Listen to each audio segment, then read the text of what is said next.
Bienvenue dans Sequoia, le journal du développement durable.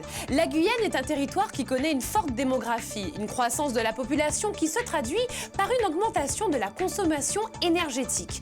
Pour répondre aux besoins, l'accent est mis sur le développement des énergies renouvelables. Un exemple parmi tant d'autres, l'installation d'une ferme solaire à Remire-Montjoly. On regarde. Les recensements de ces dernières années le montrent, nous sommes de plus en plus nombreux à vivre en Guyane. 240 000 habitants aujourd'hui, 600 000 annoncés dans 20 ans. Qui dit augmentation de la population, dit foyer en hausse et donc consommation d'énergie plus importante. Malgré de très louables efforts d'économie d'énergie, la Guyane est, si l'on peut dire, sous tension. Territoire vert par excellence, elle est concernée au plus haut point pour la transition énergétique et fait partie des régions françaises les plus dynamiques en matière d'énergie renouvelable.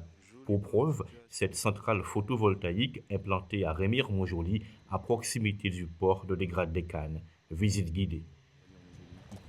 En fait, vous avez là 49 000 panneaux solaires qui vont injecter leur énergie via des câbles qui seront positionnés ici vers des batteries qui sont situées à l'entrée du champ solaire.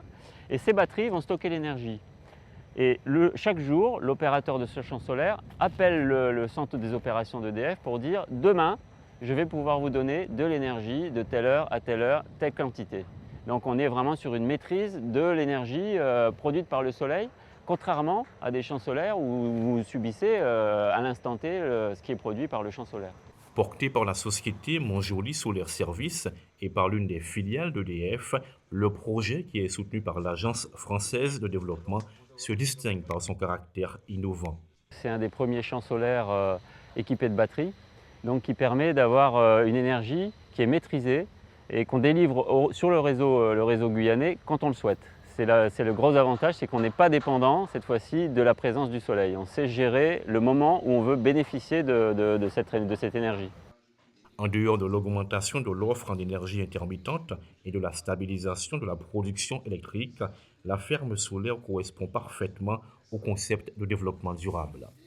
On a quand même 5 MW de panneaux solaires installés, ce qui va à peu près correspondre à 1500 tonnes de fioul non consommées dans une centrale thermique, donc qui va nous éviter de consommer 1500 tonnes de fioul. C'est un projet de solaire intelligent, puisqu'on a ces batteries et ce système de contrôle-commande des batteries et des panneaux solaires qui permet de délivrer l'énergie solaire au moment où on en a le plus besoin sur le territoire.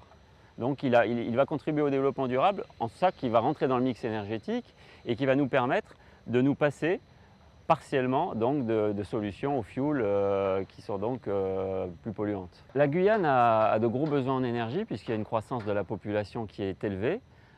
Aussi bien sur l'île de Cayenne que dans les communes plus éloignées. Et donc il faut qu'on trouve des solutions pour ne pas recourir au fioul systématiquement et pour pouvoir au maximum utiliser les ENR. C'est le but de ces champs-là, de ces champs solaires. Et ces champs solaires ont l'avantage de pouvoir continuer à faire du solaire puisqu'on est limité actuellement en énergie solaire sur du solaire classique. On est limité sous peine de mettre en difficulté la gestion du système électrique. Avec les batteries, on n'a plus cette limite, on peut mettre du solaire autant qu'on veut. Le champ solaire proprement dit s'étend sur 5 hectares. À cela s'ajoute 1 hectare de zones humides qui sont laissées en l'état. On a dû laisser des zones spécifiques, des zones humides, pour que la faune aquatique puisse continuer de vivre dans le champ solaire, d'exister et de se reproduire au milieu du champ solaire. Donc vous avez des zones qui apparaissent à certains endroits qui sont laissées vierges de toute intervention humaine. Le développement d'une véritable filière d'énergie renouvelable en Guyane doit permettre non seulement de répondre aux attentes de la population et des entreprises, mais aussi de respecter l'environnement. Merci de nous avoir suivis. Ainsi s'achève Sequoia, le journal du développement durable. Et n'oubliez pas, la planète est notre île, protégeons-la.